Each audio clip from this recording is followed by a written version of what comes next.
You are already familiar with the incredible and engaging programming podcasts offer you. But did you know that companies are beginning to tap into the power of podcasting inside their organizations? Through a next-generation communication platform, Aimcast is already turning teams into communities.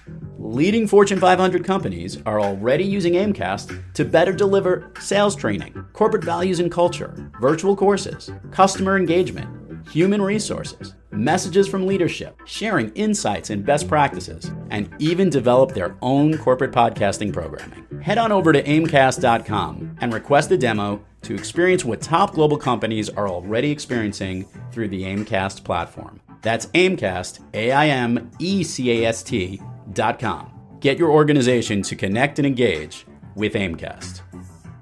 You know what always cheers me up? Rolled up aces over kings. Check raising stupid tourists and taking huge pots off of them. Playing all-night high-limit hold'em at the Taj. Stacks and towers of checks I can't even see over. And Thrive Loud with Lou Diamond. A third of the people love you, a third don't care about you, and a third hate you. So you concentrate on the third that love you and you go for it. I think the greatest Achilles heel for leaders is they don't give themselves time to think. So my journey is one of those, there are a lot of detours. There's a lot of going off on the side roads. Thrive Out listeners, you're in for a treat. We're here with Jamal Mashburn, Jesse Itzler, the John Maxwell, Jackie the Joke Man Martling, New York Rangers great Mike Richter, Lisa Lampanelli, Mary Carrillo. Oh, how nice. I'm actually going through the practice of being an entrepreneur. Pick yourself up, brush yourself off, and thrive loud. Get ready to thrive loud with Lou Diamond. I love it. Welcome, everyone, to another episode of Thrive Loud with Lou Diamond, connecting you to the most inspiring and amazing people that are thriving each and every day. I'm your host, Lou Diamond. Today on Thrive Loud, we have the founder and CEO of an innovative water technology company called Origin Clear, which is delivering water solutions for industrial customers worldwide. Based in Los Angeles with operations in Texas, Virginia, and China, Origin Clear has developed and licensed an invention that treats industrial and agricultural wastewater with very little energy and no chemicals. A successful businessman having worked in the nonprofit sector as well.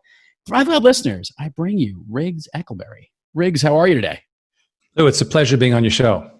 So I am here on one of the hottest days of the year, and as I shared with you at the time we're recording this, I got displaced because the power is out where I am, and I drink a ridiculous amount of water. So I live for water all day long, and I am fascinated with all the companies and businesses that are centered around this.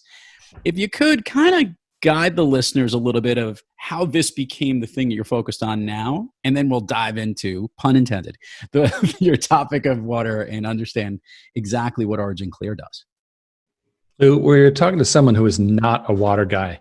I came up through information technology. I really cut my teeth in New York City in the 80s when all those businesses were being really transitioned from those old safeguard bear down hard ledgers to, proper general ledger type software and so forth.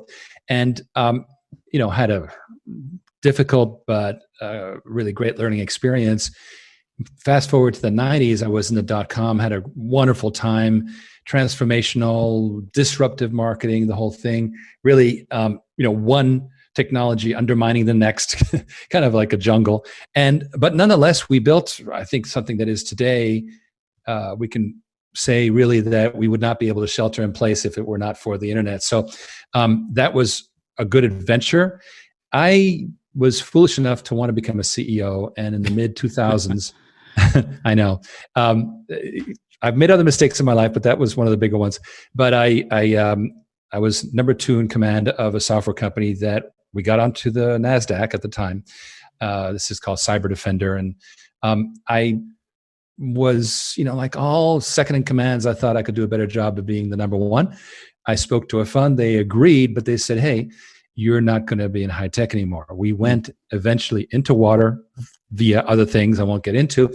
And we found ourselves a public company trying to transform the water industry, which is huge. It's at least $1 trillion globally. And it's remarkably unchanging. That's the main thing you can say about it. Now let's address that. Why is it remarkably unchanging? Is it just a static environment, or what's the reason for that? Well, you can look back to the post-war environment where, just like all those big Army Corps of Engineers projects on the Mississippi, in the city of LA and so forth, these things, there were massive water treatment districts built all over the country. In the United States, to this day, 85% of all water is treated by very few massive installations. The problem is that after 1960, we didn't bother spending any money on those, and it kind of became like your old Toyota Celica, where you just have to keep on spending more and more on maintenance because you don't want to get another car. That's the water industry. And what's happened over time is that its ability to deal with population growth, industrial growth, and just the ravages of time, central water is degraded. It has gone downhill.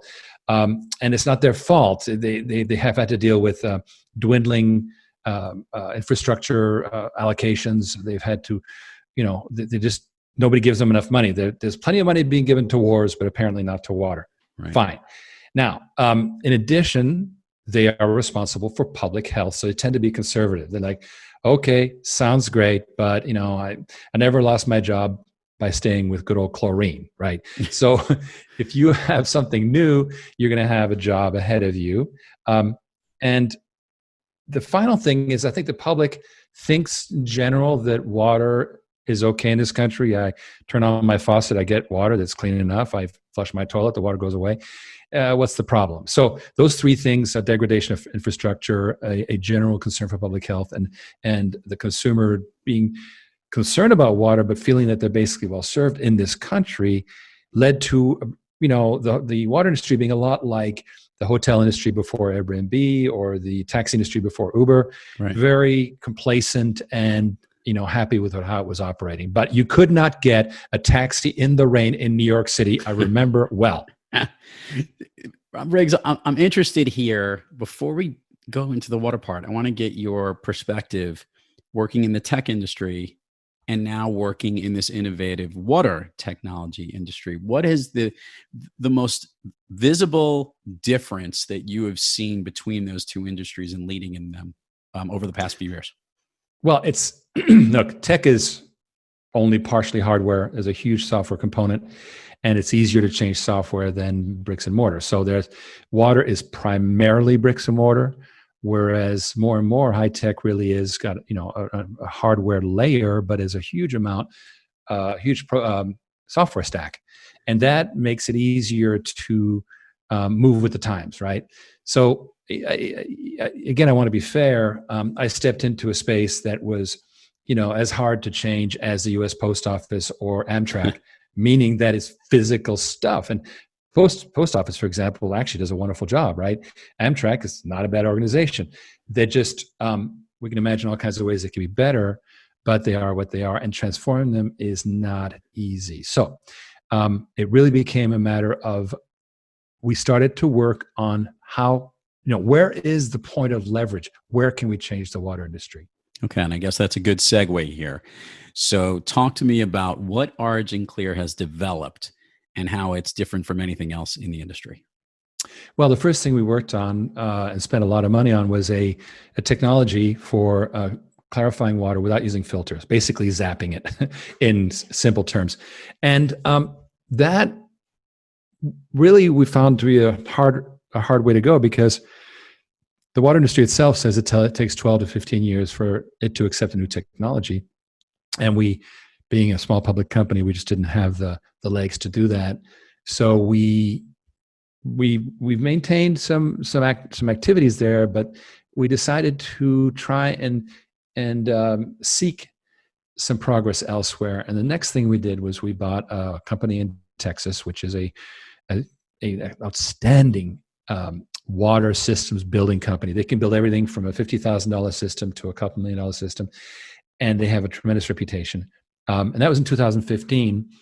And then following that, we were like, okay, how do we buy more? The problem is that acquisition, you're always buying something that the company would not be trying to sell itself if there were not a reason, right? And it's very hard to find that reason until after the fact. It's kind of like, marrying a divorcee. You don't know why she got divorced until you find out. So, and it's both, I was a divorcee myself, so I'm not going to put it on the females alone. I myself had my issues, and so acquiring is not the way. We eventually decided to incubate, become a kind of an Ideal Lab. I don't know if you remember the old Ideal Lab in Pasadena during the 90s. And they would roll out things, and 1 out of 5 would work, but that 1 out of 5 would be huge. And so we started doing that. And in 2018, we did something very fateful. We acquired a portfolio of technologies for these prefab water systems in a box, truck in place, drop in the ground, plug them in, you're set. And this was in line with the whole new trend, which is because of that failing infrastructure, more and more businesses being stuck with having to treat water themselves. And if you've run a business, the last thing you want to worry about is the janitorial, the water, the plant, look, can we just do our thing? And so they have a much shorter attention span. They just want something that fixes it. And we found that it worked. What we didn't realize, of course, it would take 2 years to get there. But thank God, modular water systems today is cranking. And for example, between Wednesday and Friday last week, the head of the division got $1.5 million in bid offerings, firm bid offerings to quote on from people we're working with. So now he's on a roll. So we're happy about that. But there was still an issue, and that issue came up, amazingly enough, because of the virus. And that was a real transformation this year. So what was the issue that arose? Well, we managed to speed up the delivery of water systems through this modular stuff, literally like rolling out a mobile home, a prefabricated home, right? And that was fine. But the problem was still on the front end, the process of getting capital expenditures approved. And it takes a year or two to get a project approved. And we think the water industry is profitable until we factor in all of the staff time required to work through these endless negotiations and bids. And then at the end, somebody swoops in and steals it. So it's a dog-eat-dog thing. And it takes forever. As a result, it erodes margins. But more importantly, it makes the water industry respond very slowly. And we realized on January 29th, I remember it very well, and I spoke of it. I do a weekly briefing, and I spoke of it on the weekly briefing that, there is a major, major recession. I was saying, I hope it's not a recession, but what's happening in Wuhan right now, there'll be a huge domino effect. We realized that there was going to be another cash crunch where capital was going to become scarce again, like it was in 2008, despite the fact that banks were given, trillions. They didn't give out a whole bunch. And we were concerned that was going to happen again. So we had to finally face square on, how do you get capital injected? Because any project which suddenly is funded gets done, right? Yeah. So if you solve the money problem, the rest of it kind of happens kind of fast. And so we started focusing on that. And one of the things we realized was, wait a minute, there are passive investments or alternative investments available in real estate, in oil and gas, in solar, but not in water. How can that be? And that's because everything was too huge to be invested in by ordinary investors, but that had changed. And so we decided to start working on a way to welcome ordinary investors like you and me into the financing of water projects. And that became the dominant thing we worked on, while at the same time dealing with this incredible beast called COVID on a business level. And that was a whole other story, which involved our Texas division in the first quarter, kind of freaking out like, oh, shoot, our business is going away. Second quarter, well, it looks stabilized, but we're not expecting it to go anywhere. Third quarter, now, COVID catch up. And people are streaming in and going, use it or lose it. I got to do my business. And all of a sudden, people are overwhelmed. So it's kind of a tale of two cities here, where we have our conventional business. And I think this is going to start happening with a lot of businesses, is that there's going to be a catch-up factor if they're positioned properly. And then there'll be a lot that won't be.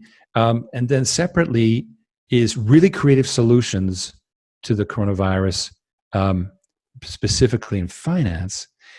And then you have what I think is the big thing that we realized in the last 2 weeks was what America's and the world is going to start worrying about is not the virus, but the consequences of the virus, which is economic. There's going to be and is economic devastation.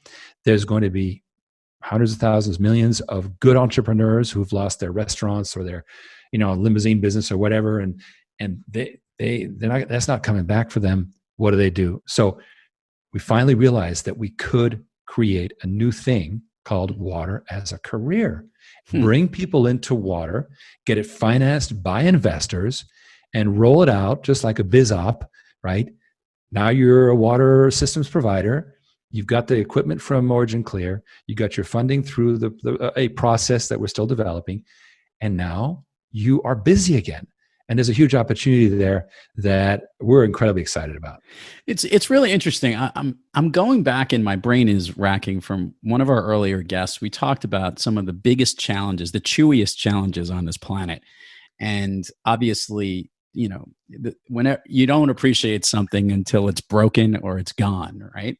And obviously the issue of not taking care of water or finding ways to deal with what you deal with, specifically this invention of treating industrial and agricultural wastewater with very little energy and no chemicals, which is such a huge deal.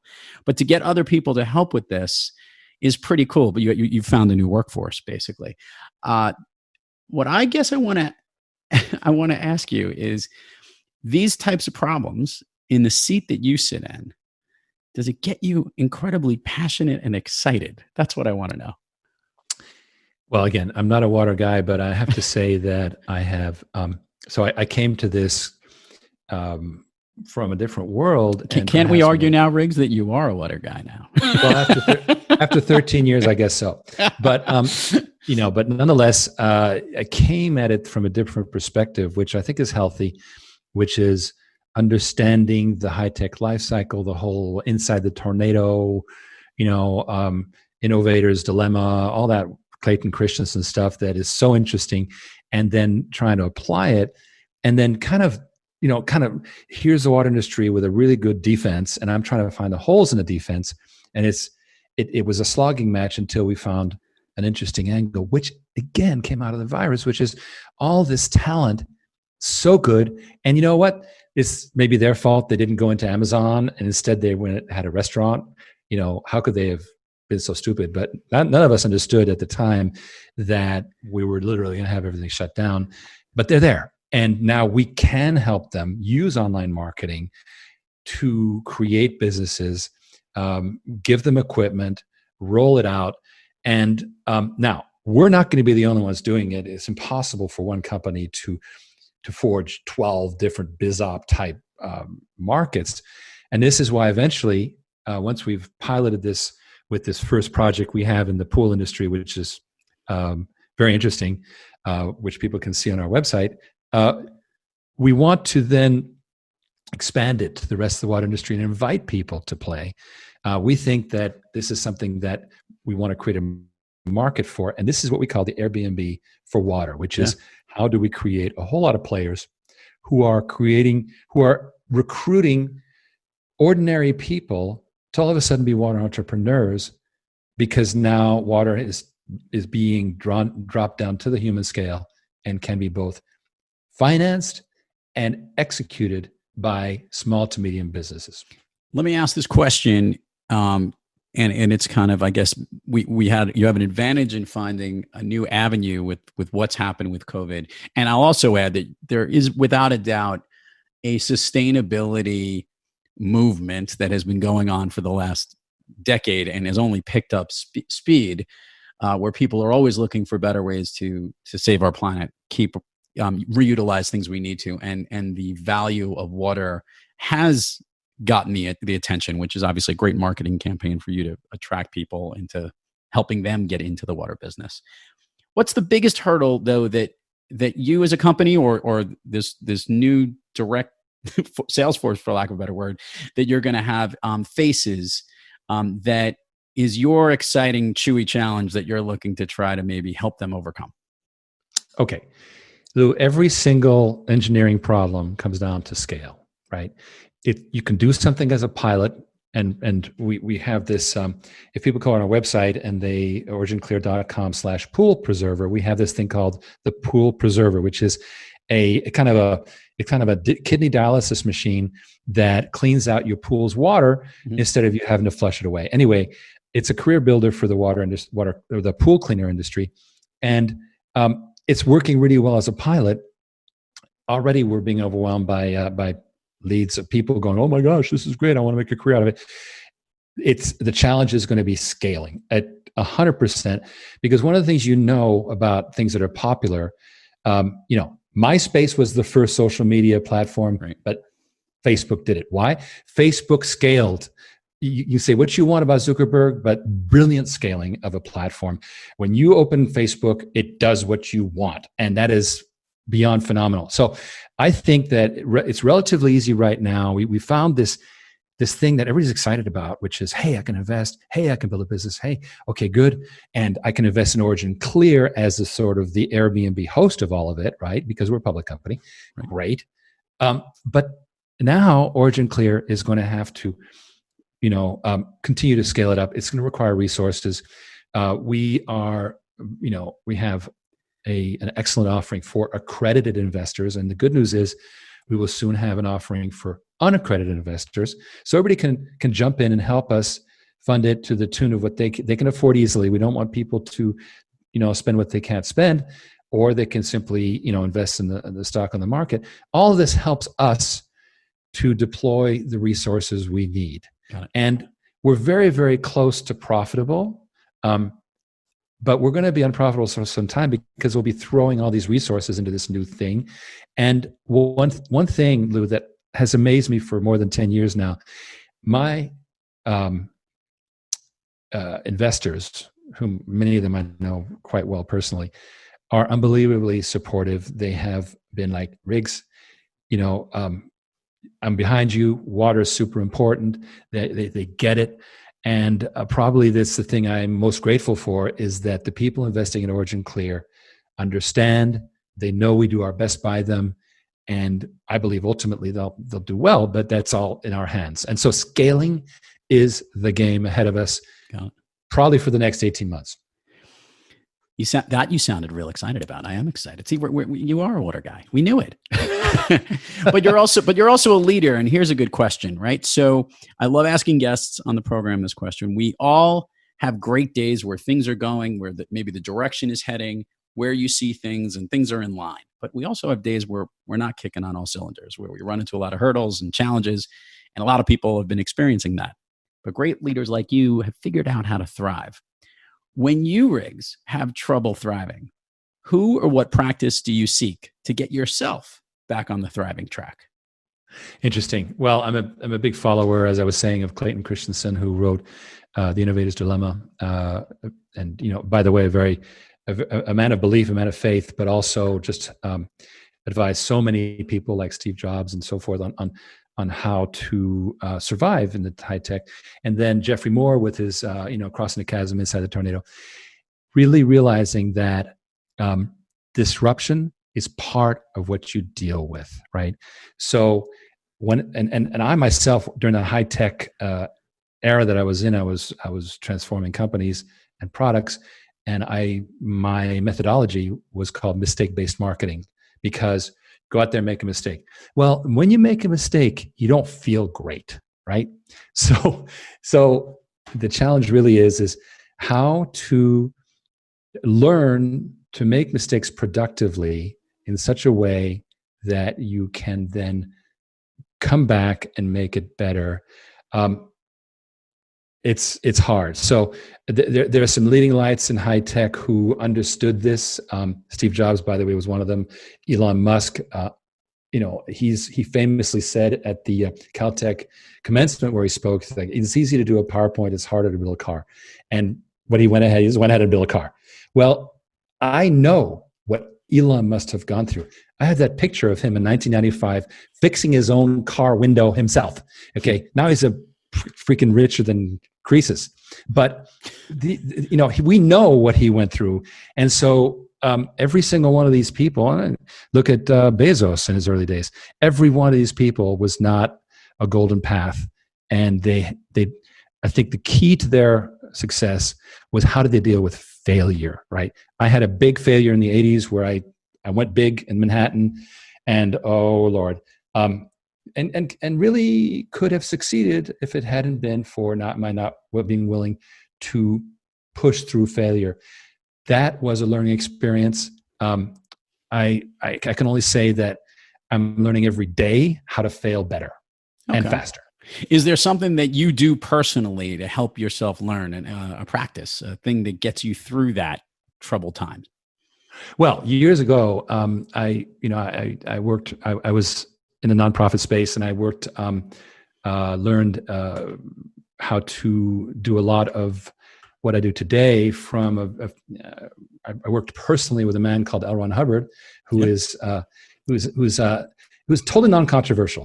Everybody thinks he's just fantastic, but nonetheless, he was an immense. I worked with him personally for 3 years in the nonprofit, and what I learned from him really was the importance of focusing on what's truly important, which is integrity, which is being yourself in the present.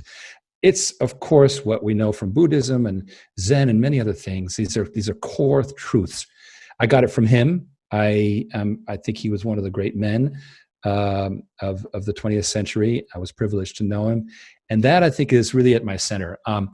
And I don't talk about it much because I'm not a proselytizer, but it has helped me tremendously. Excellent. Let's do this right now, Riggs. Share with the listeners all the places people can find you, Origin Clear, any links, any websites. This is the plug section of our lovely little program. We will put it all in the show notes. However, it always gets more engagement when they hear it from you. Lou, thank you very much. Of course, originclear.com is our website. Our ticker symbol is OCLN. And I invite all your listeners to join my weekly briefing on Zoom. It's every Thursday, 5 p.m. Pacific, 8 p.m. Eastern.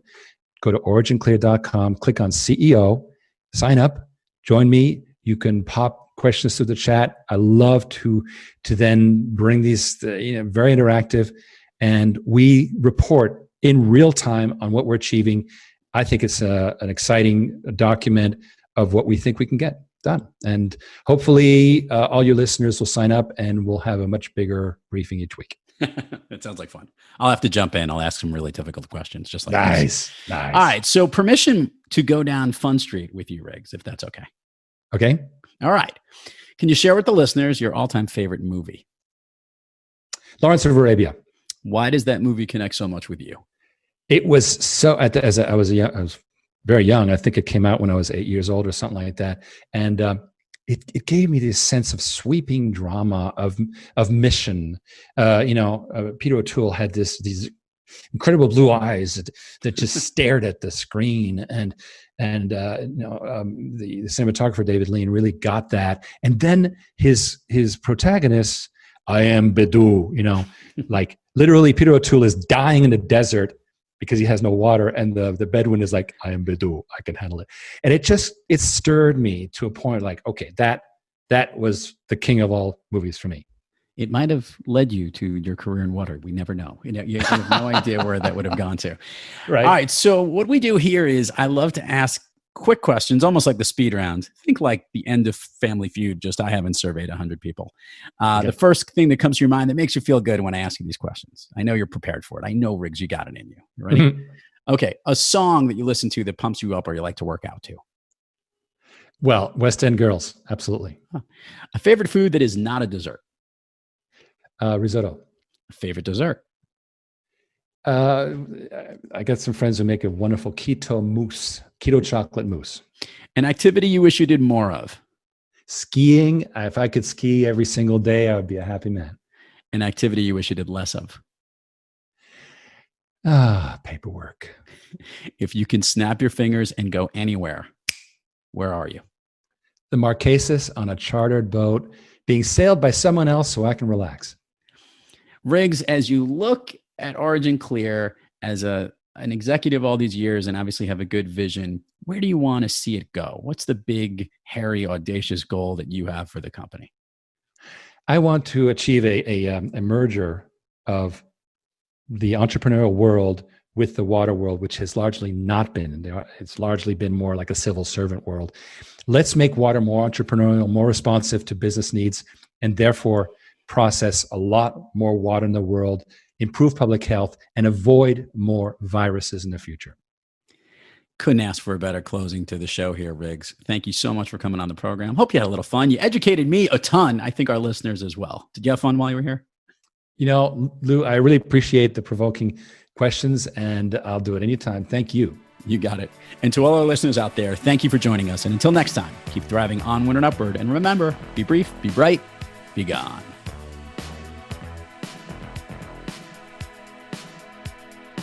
Sometimes you're better off dead. There's a gun in your hand and it's pointing at your head. You think you're mad, too unstable, kicking in chairs and knocking down tables in a restaurant in a West End town. Call the police, there's a madman around. You've been listening to Thrive Loud with your host, Lou Diamond.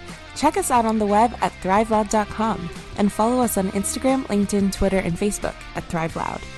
And check us out on the Good Pods app at Thrive Loud, where you can follow, listen, and connect directly to Lou and all of the Thrive Loud episodes. Thanks for listening.